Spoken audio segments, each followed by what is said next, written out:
Hello, everyone, and welcome to the CAS online information session. And today we're focusing particularly on entrepreneurs and executives.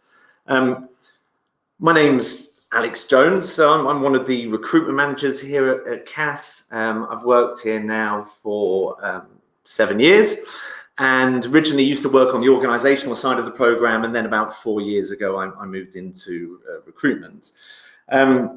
I'm pleased to say that I'm also joined today by Andrew Leal. Hi, Andrew. Hi. So, Andrew, it was 2 years ago you finished the program, and now you have you're CEO and founder of your own pet insurance company, Waggel. Glorified title, right? Yeah. Excellent. Well, Andrew is joined us today to give a little bit more insight on his experiences on the program, and really to help chart his journey really from doing the MBA to launching his business straight after completing the MBA. I'm going to start off with about a 15-minute presentation just to give you an overview of CAS, and really what I want to do is provide you with some additional detail. I'm going to presume you've probably had the opportunity to have a look online at our website, maybe downloaded a brochure.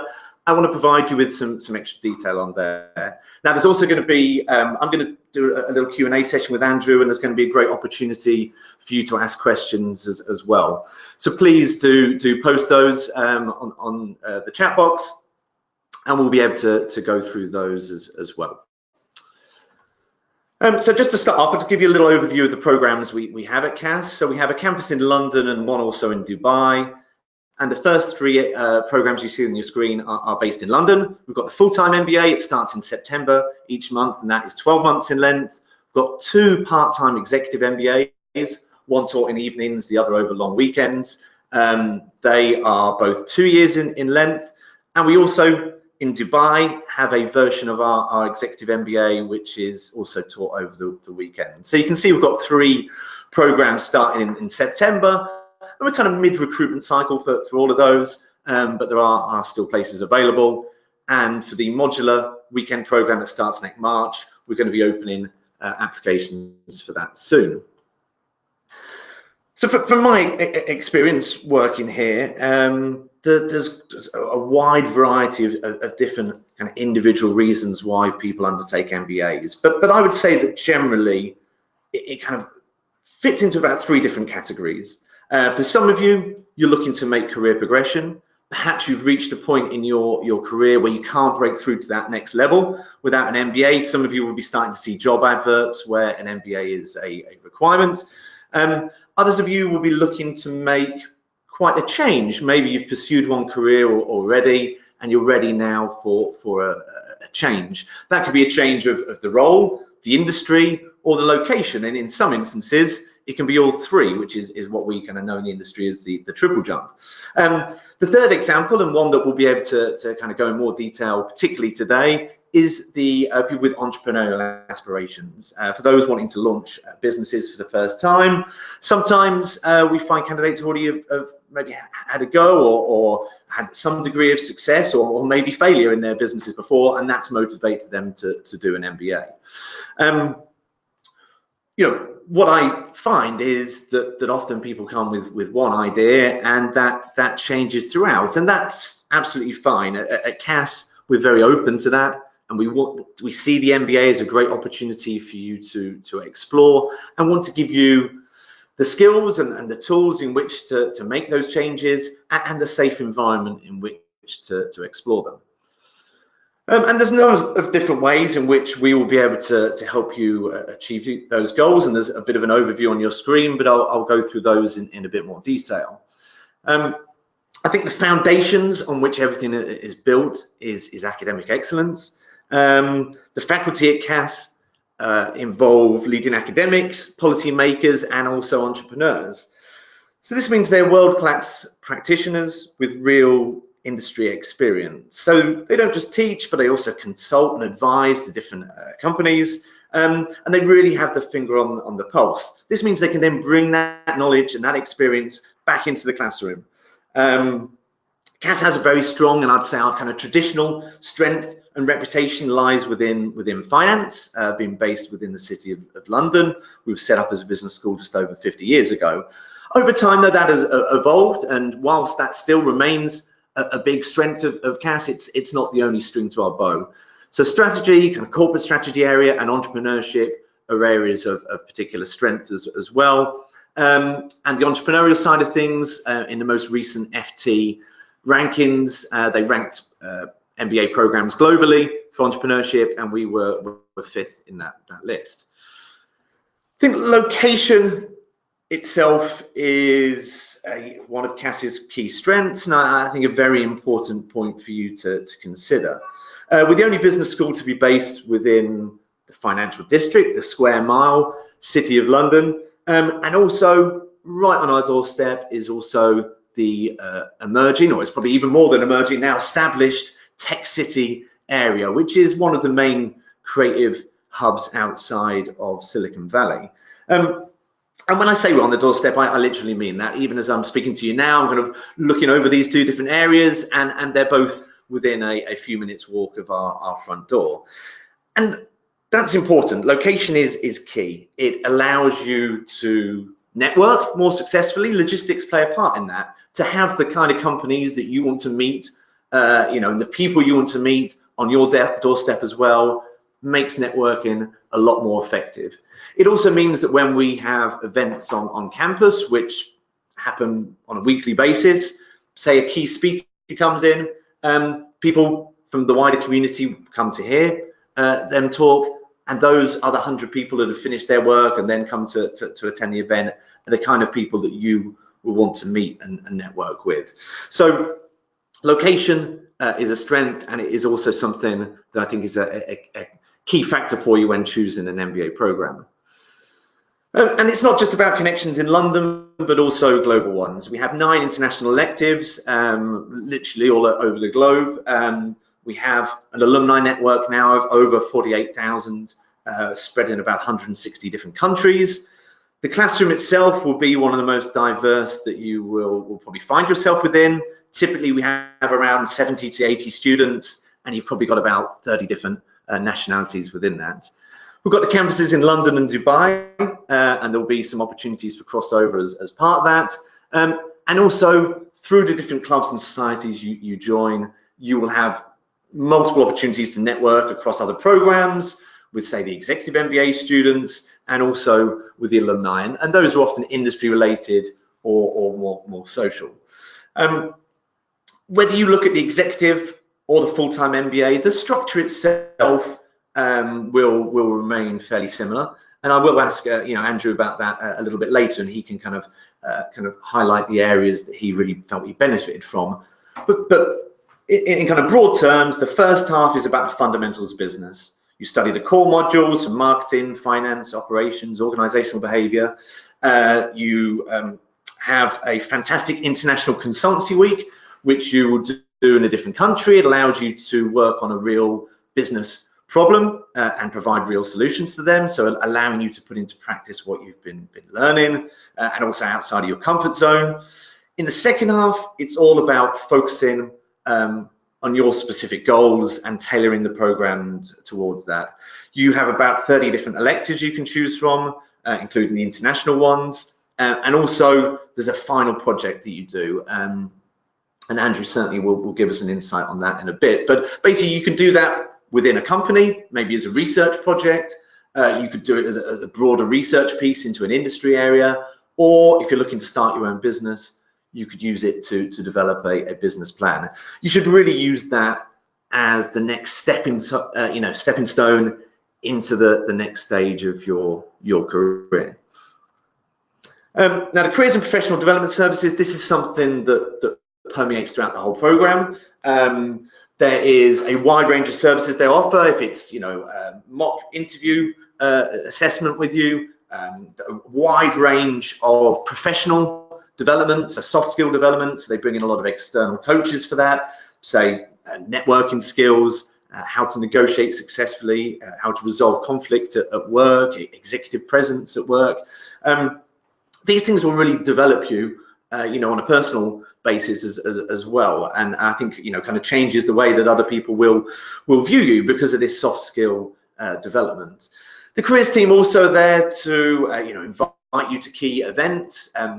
I know companies will engage with CAS. Maybe they'll come onto campus to do a recruitment presentation or to host coffee mornings, and they will put you in touch with suitable alumni as well, and spend, have frequent one-to-ones with you. You'll have a dedicated contact there. And then just to move on to entrepreneurship, and then we will move on to asking the questions with Andrew shortly. So there's various different ways in which CAS helps provide support for entrepreneurs. Part of it, I think, was driven by an entrepreneurship fund that was set up. This is a £10 million venture capital fund. This was set up by one of our alumni, Peter Cullen. He wanted to give back to the school, and he basically set up this VC fund. They make commercial equity investments into high potential and early stage companies, and has enabled the rapid growth of many new businesses from the CAS network. We also have something called City Ventures. This is across the whole of City University, and is really a kind of driving force behind the entrepreneurship support. There's various different services and facilities there to help startups and provide access to funding and world-leading research. We have fantastic incubation space available, and this allows you to have desk space for up to 12 months for free in central London. So this provides office space, it provides meeting space. I think it's valued at about £4,000 a year. They also have a 3-month accelerator program to kickstart your business. There's expert coaching and mentoring. It allows you to pitch your business ideas to investors and industry experts, and also shadow other amazing entrepreneurs as well. So that really is a great asset, and that's something you can apply to take part in after you've finished your studies. And also a key part, of course, is the actual program content itself. So you can choose to concentrate in entrepreneurship and innovation. There are international trips to places such as Silicon Valley, Israel and Palestine, and also Kenya, which are running for the first time this year. This gives you a more global understanding of entrepreneurship and innovation and technology. Plus also in London, we have electives such as new venture creation, capturing value from innovation, and leading digital transformations, just to name a few. So you can dedicate a lot of your electives towards that area. Just a quick overview of what we're looking for from an admissions process. I think your ability to contribute on the program is key, and ultimately what the application process is set up to assess. So we will be assessing that through initially your CV and essays that you write. There's also would be an interview as part of that process with a member of faculty. We basically want to know, what can you bring along to the MBA, and what do you want to get out of it? Strong academic ability is important, and on the full-time MBA we look for GMAT scores of around 600 and above. On the Executive MBA we waive it because we ask for a greater level of work experience. Of course, you may not know your journey from A to B, but to be motivated and committed to succeed is vital, and leadership skills are essential, but I mentioned the team ones because I think they are also as important. To know when to lead and also when to follow is an important skill. Just quickly on the application date. So as I mentioned, applications are open for our evening Executive MBA program and also our full-time MBA. So we have a deadline coming up on the 14th of April. That's for our evening executive. That's more focused on people who are based in London or nearby. The full-time MBA, which is a more global audience, we've had a few rounds already. The next round deadline is the 5th of May. If you are wanting to apply for 2019 and you need a visa, then that is really the kind of final deadline to aim towards. There are some subsequent rounds after that, but things will get tight for those of you that need visas. For 2020, we'll be opening things around August. The fees vary from 44,000 on the full-time to 50 on the Executive MBA. There's various different scholarships and awards available, and a few different loan companies, names like Prodigy Finance, Future Finance are ones that crop up quite often. Okay, so we'll move on to the main event, which is Andrew. So, like I said, I think we've got a few questions that have been coming in from the audience, but I'm just going to start off with a few first of all. So, And I just thought, just to start off with, if you could just give a little bit of an overview of what you were doing actually before you started studying at CAS, because obviously you'd had a good career before that as well, and it'd be good just to understand that a little bit more. Yeah, definitely. I think especially for the audience that you're actually with, it's relevant because I'm actually originally from South Africa. Yes, yeah. So I moved to London about 4 years ago. Previous to that, in South Africa, I've actually always been on an entrepreneurial journey. Okay. So I come from a family business. We used to sell credit card machines and IT solution that actually went on the credit card machines. Okay. So the family grew that business. We exited some time ago. And then in South Africa, I started to even start focusing on more entrepreneurial activities. I tried to start a football school, for example. Exited that, and at that stage I took quite a negative view on South Africa and just sort of my future there, so I thought, let me go to London. Okay.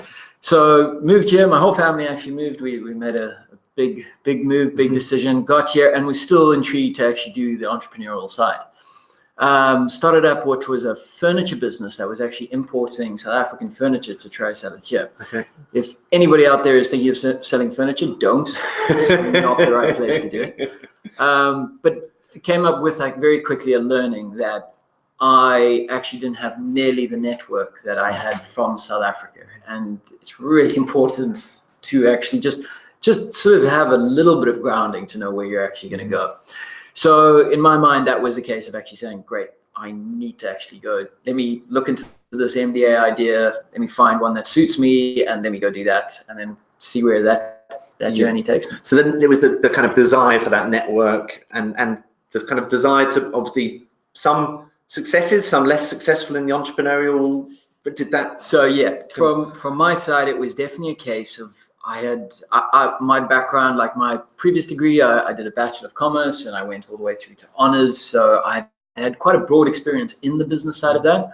But I think from like an entrepreneurship side, when you actually are sort of like pushing the pulling the trigger, there's always a lingering doubt, like, do I actually have the full roundness that actually comes? Do I have all the skills capable of actually doing that? So those were my two primary motives. Is one, I need a network so that I can hopefully launch something with people that are actually doing it. I can leverage off the resources of the university to get me to do it. And then two, just to validate or just find out what areas of business do I not understand and how can I actually improve on that. Yeah, great. And what drew you to CAS then and made you come here to study? So I did the full search, as I'm sure everyone's doing, went through the FT, had a look. So I was like how my elimination process went is, firstly, I didn't want to travel outside of London. So anything up north was eliminated straight away. I'm 35 now, so I was 2 years ago, I was 33, so I was already feeling like I was getting towards the end of what would be a full-time MBA, sort of like the age demographic that sort of suits. So I looked at a 2-year course and I thought, no, I don't want to spend 2 years of my life doing this. And so that eliminated all 2-year courses. And eventually that sort of led me with going, okay, I want to be mainly focused in the city. That was a big aspect. As Alex has pointed out, I'm not too sure how everyone knows London, but literally how we're looking at slightly south is the whole of the city. And as you walk further north to Shoreditch in that area, it becomes Tech City. So, and CAS is right in the middle of those two. So it allows you to see the city, which if people haven't been to the city of London, you start experiencing it, it's the best place in the world, right? Like every single time I get off the tube, I'm like, this place so excited. Awesome. And then if you go further up, you've got the fun side, which is just that slightly more sort of grunge feel of like what Tech City is, because Tech City is a weird word to me, because I always thought it was like a building, but it's actually just like the area, and it's a hard one to define because you can see the entrepreneurial aspects of it going around. So that's why CAS for me, eventually when I looked at that, I went, cool, I want to go to a place that's right in the heart of the city. Excellent. And do you want to tell me a little bit more about the business that you've now set up, and how did that idea come about? Cool. So yeah, I actually arrived here, and just before I arrived, a friend had mentioned what a pain they were having in pet insurance. And as an entrepreneur, that is the first thing I always listen to. My ears perked up. I like, if there's a pain, there must be something. I was interested in the whole insurtech side of life.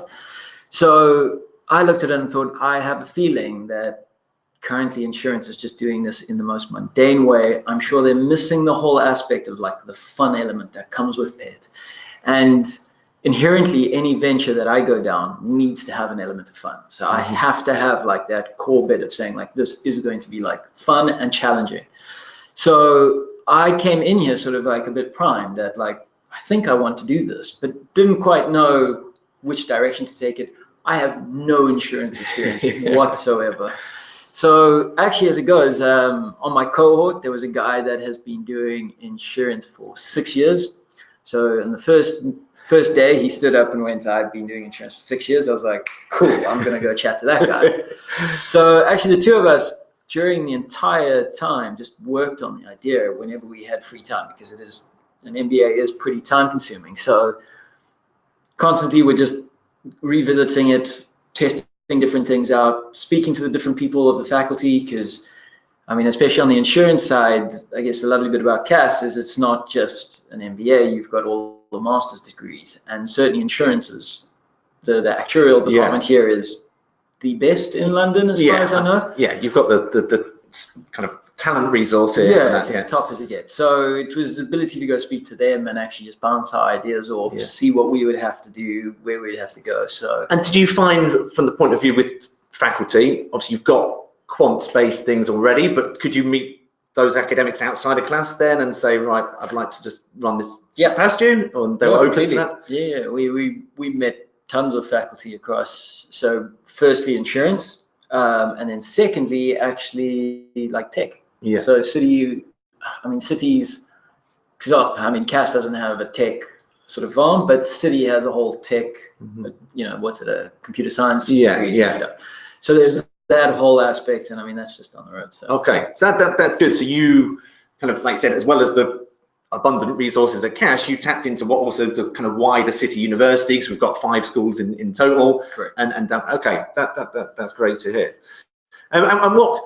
So I touched on some of the support for entrepreneurs here. How much of those resources did you use? Did you attend, say that I know there's an entrepreneurship network and there's events? Was that something that you were actively involved in? Or? Definitely. I mean, and it was quite nice because I was so early stage, sort of like validating my ideas. So I mean, when you first start, there's a thing called City Sparks, is that right? Yeah. So that's where you literally able to just go pitch and the best ideas get chosen, and then it goes further if you want to. So it was nice again, just hearing like sort of like the pitches.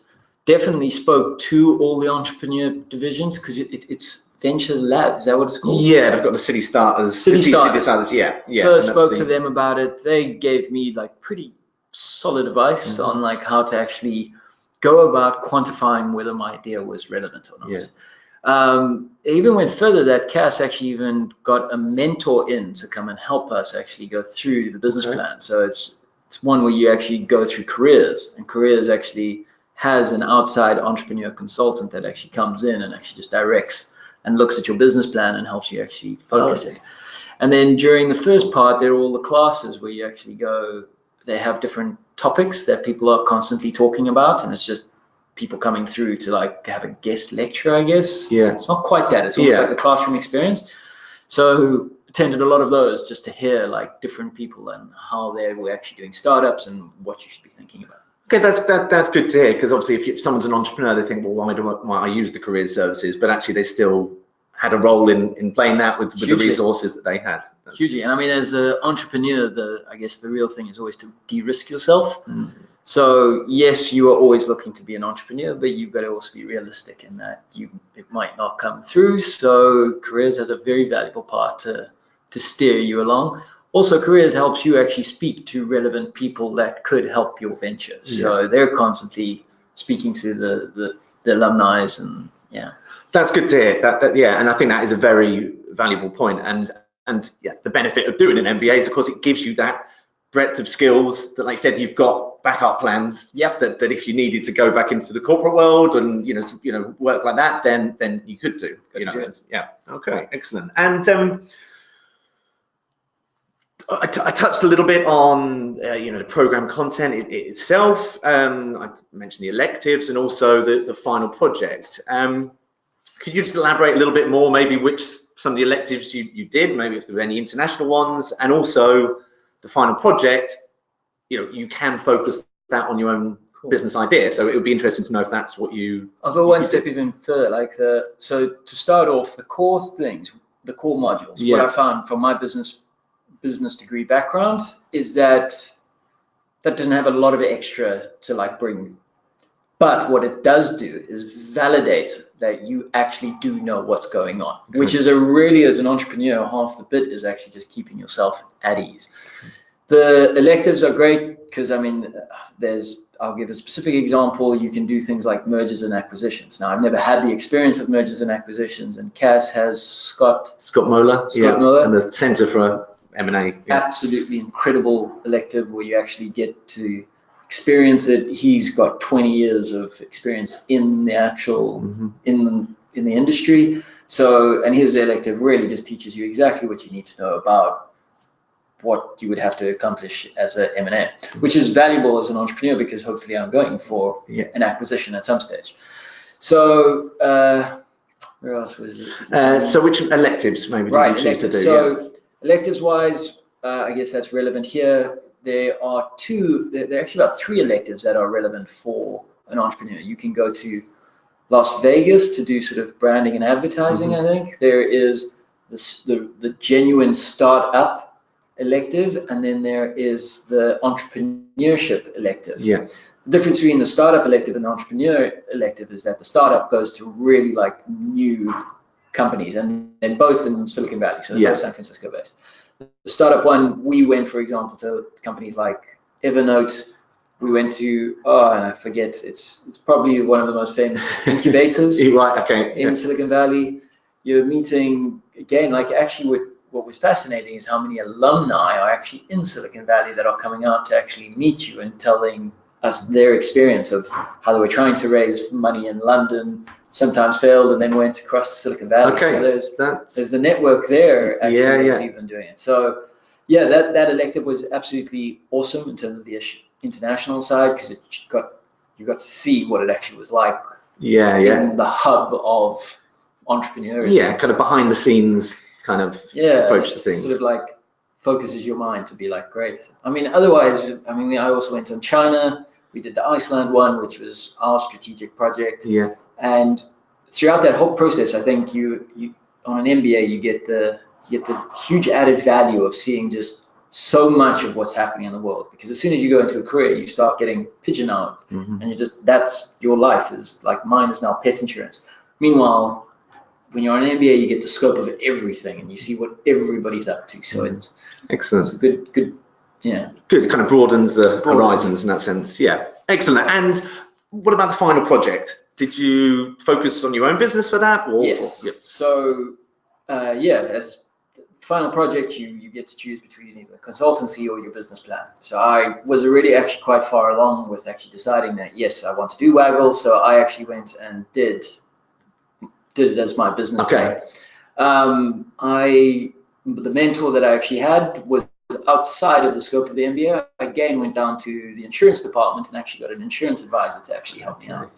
So I just thought, let's have a different perspective on than just the strategy side. Yeah. So yeah, we're pretty grueling through that. I guess the difference being is that I had put together memos and stuff like that, whereas it is still an academic piece. So you still had to do all the relevant research. You had to actually put together a proper looking balance sheet and income statement and put down all the bones and skeletons of what is a proper business plan. Yeah. Which again actually made me think of things I never actually thought about. Yeah, I suppose maybe it forced you to, I said, the discipline of doing that, even though you might kind of jump to the more fun stuff. I don't know, straight away. You want to just get out and go, but that's not the case. Excellent, good. Let's see how we're doing for time. Okay, we've got a little bit longer, so let's just see. I know there's a question that there's a few questions that is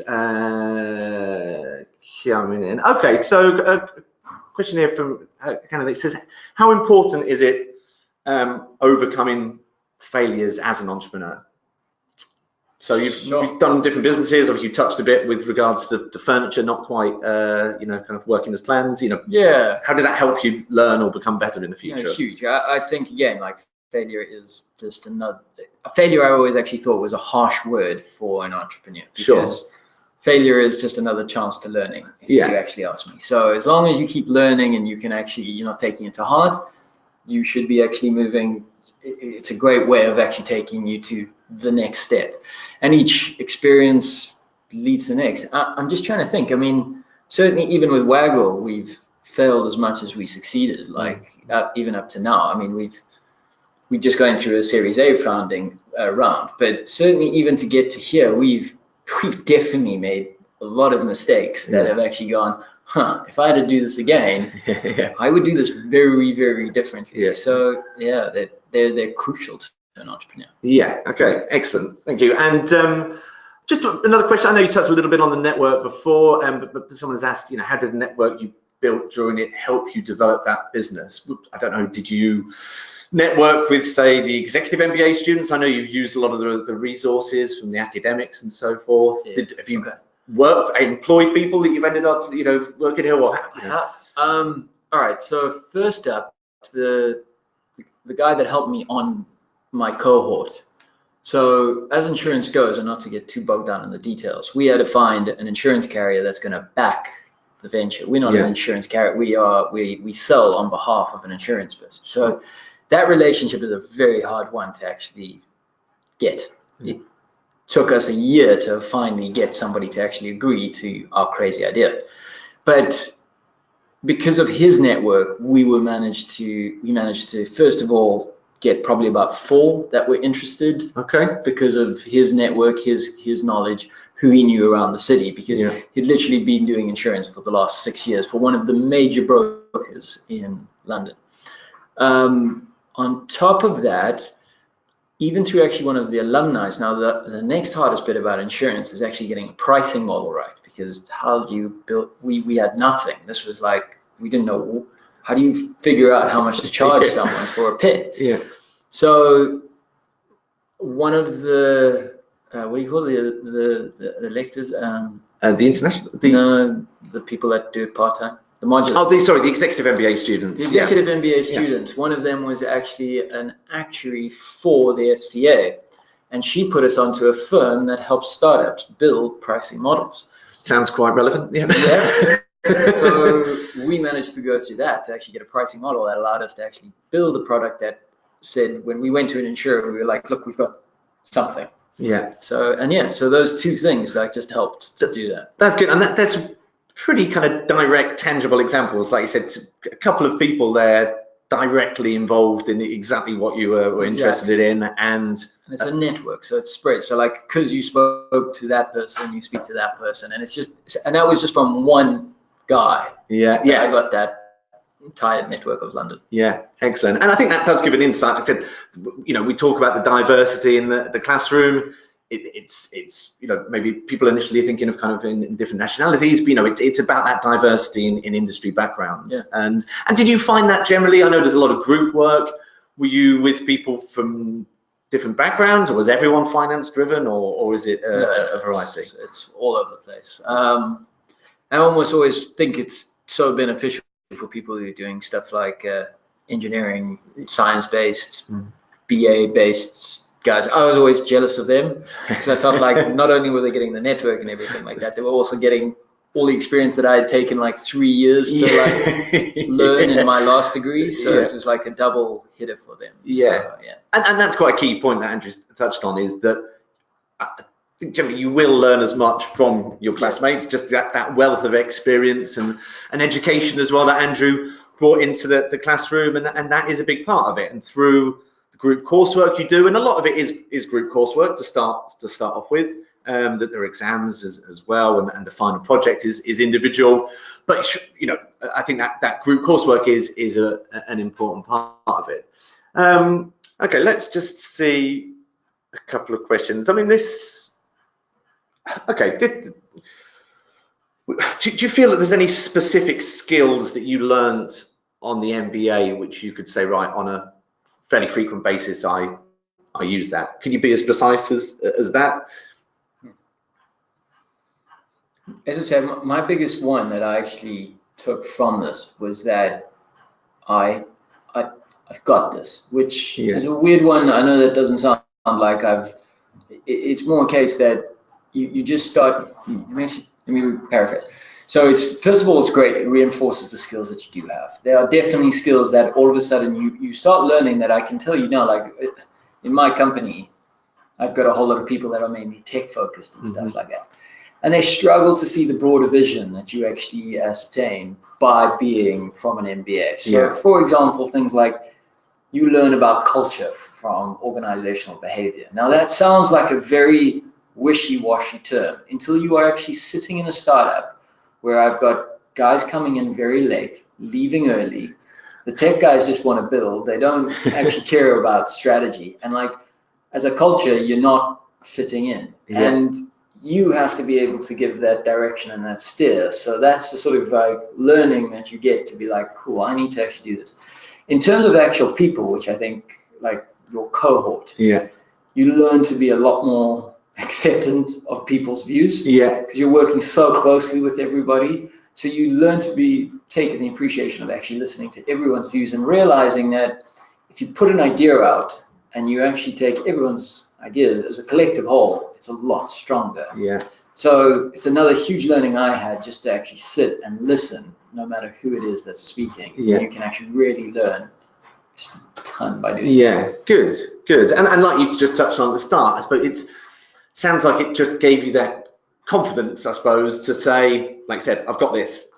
You know, I know every aspect of the business and how it's going to operate, how it's going to fit together, how different people are going to play a role in that. And I think the MBA does give you that ability to have that kind of bird's eye view of, okay, I know how all this all fits together. And if you can know how everything fits together and how it all works, then you can be a better leader.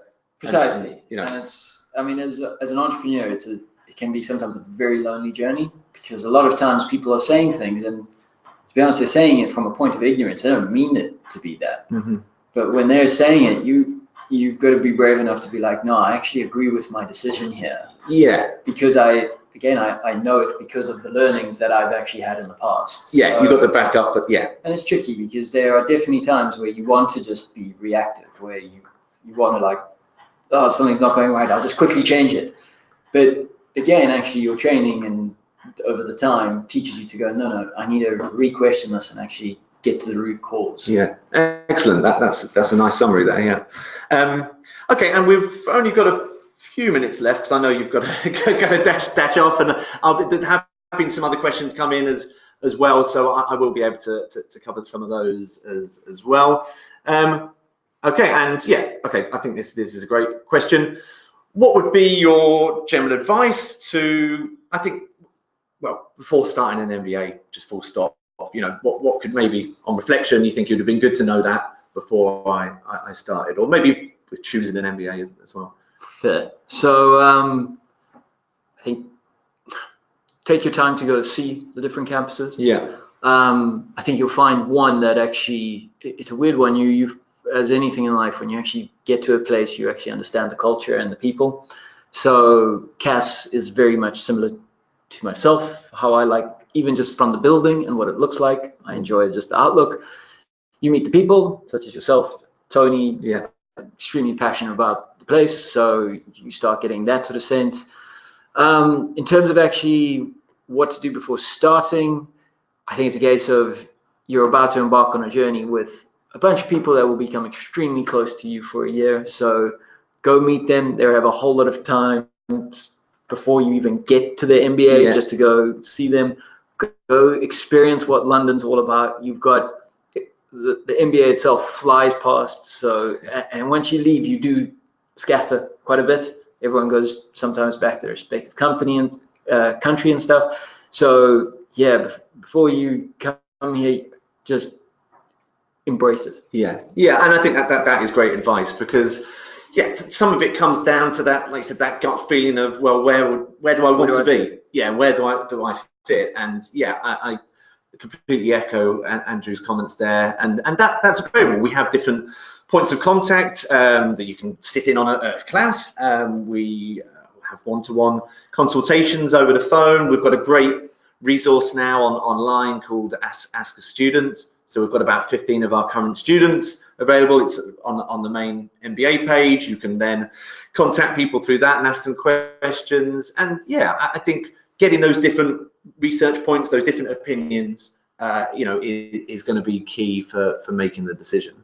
I think there's a few questions coming in, which I think I will touch on in a bit, maybe when Andrew has headed off, because I think I might be better positioned to ask them about some of the more program content. Would you like to maybe just finish off, Andrew, by saying maybe what was a particular highlight for you? Is there something that you particularly enjoyed more than anything? Or something that's such a tricky question. Tricky question. Yeah, let's end on a really difficult one. No, you know what? It's the reason being is that you go through so much so quickly. So you, one, are making tons of connections, tons of friends on that side. I mean, it's lovely that you are just, as I say, getting that full spectrum of everything. It's a year to actually just learn completely and actually take it to yourself. You're getting tested the whole time, which I actually enjoy. So it's tricky. You're time managing things. Yes. You're time poor on most stuff. You're experiencing London at its heart. As I say, you're right in the city.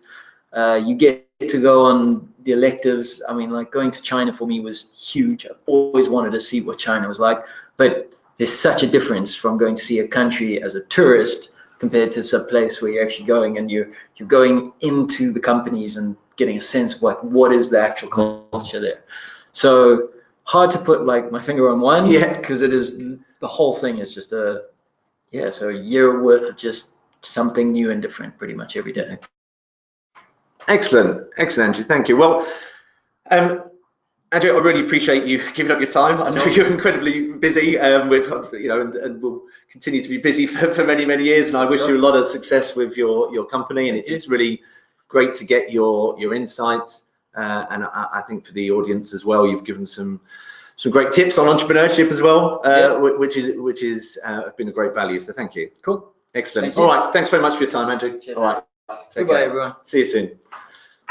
Thanks, Andrew. So yeah, Andrew literally does need to rush off to go to meetings, so he's going to exit now. But yeah, I will just go through a few more the questions that we that came in that were maybe a little bit more program related. There was a question about scholarships and whether scholarships are still open, and maybe what some of the criteria are for that. So yeah, we have still got some funding available for scholarships and awards. There is less at the later stages. We've opened scholarships earlier on, but there is still some possibility. If you're interested in applying for 2019 on the full-time MBA, I would encourage you to get your application submitted ASAP. There's an additional scholarship application to complete as well. And then if you were made an offer on the program, then we would make a decision on those awards at the same time. For the evening executive MBA, for those of you who are based in London, there is a greater level of funding available. As we're kind of the recruitment cycle tends to be a little bit later than the full-time MBA, so there's a lot of opportunity there. But yes, there is still options on all our programs. With regards to criteria for being accepted, well, some of them are very specifically kind of category based. So there's an academic based one, which requires a 700 GMAT and above. There's others which are entrepreneurial based or specifically based, say, for strong female candidates. But they're designed to be inclusive, not exclusive. So there should be, some categories which you can apply for. And ultimately, it's going to boil down to the strength of your application. There's additional essays to write. You've got to kind of prove yourself to be strong in all areas. So a strong GMAT, strong performance interview, strong work experience. The more kind of added edge that you can give yourself there through those is certainly going to increase your chances. So just go through a couple of other questions. Someone's asked that they're coming from a mechanical engineering student. How is the MBA going to help them?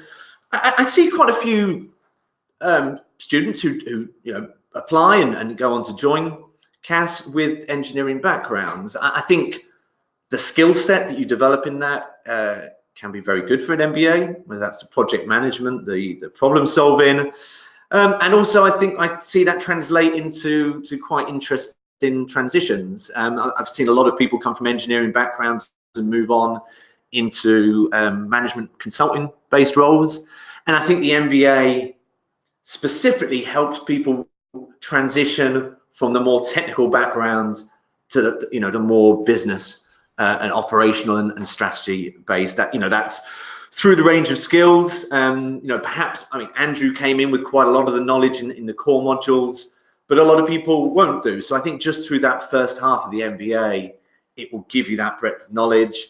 And then through the electives, through that final project, it allows you to make that transition.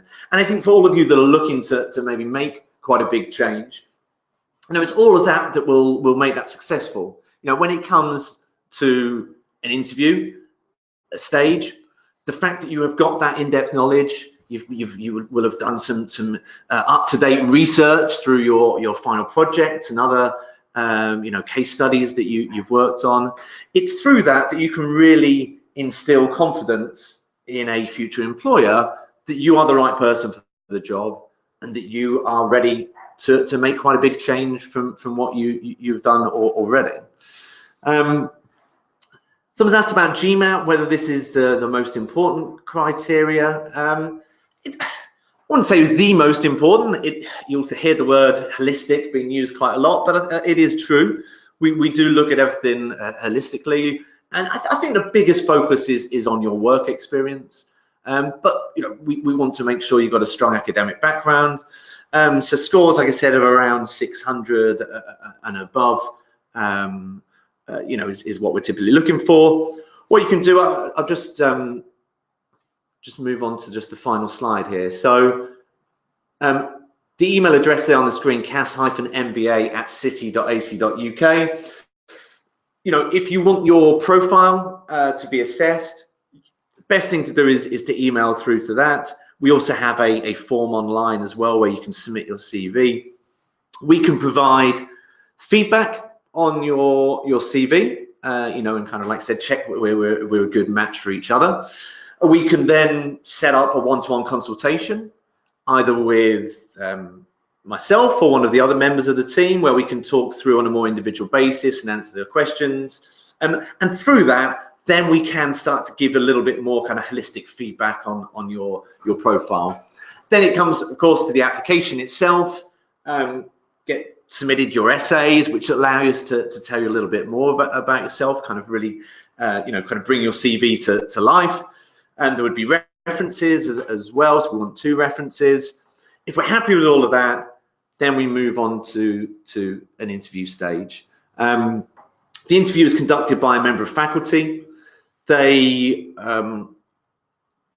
will be able to give you more of a kind of one-to-one opportunity to talk through that experience a little bit further. And also, my advice is always that interview is a good opportunity for you to ask some questions as well. Let me just check a couple more questions, then we'll probably wrap things up.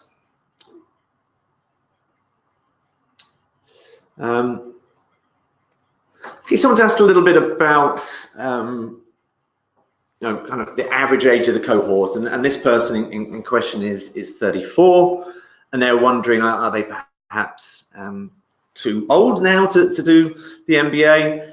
I mean, I would say certainly not. I mean, the average age of our full-time MBA student is 32 this year, and that's quite typical. Kind of early 30s is typically what we see in our candidates. Now that varies. We accept people each year with a minimum of 3 years work experience, so you get people more in the kind of mid-20s, but also it exceeds that, and it's not unusual to see people with quite a bit more experience than that itself. So it's certainly not going to be too late to do it at that stage. And if you look at our executive MBAs, they're more kind of mid to late 30s.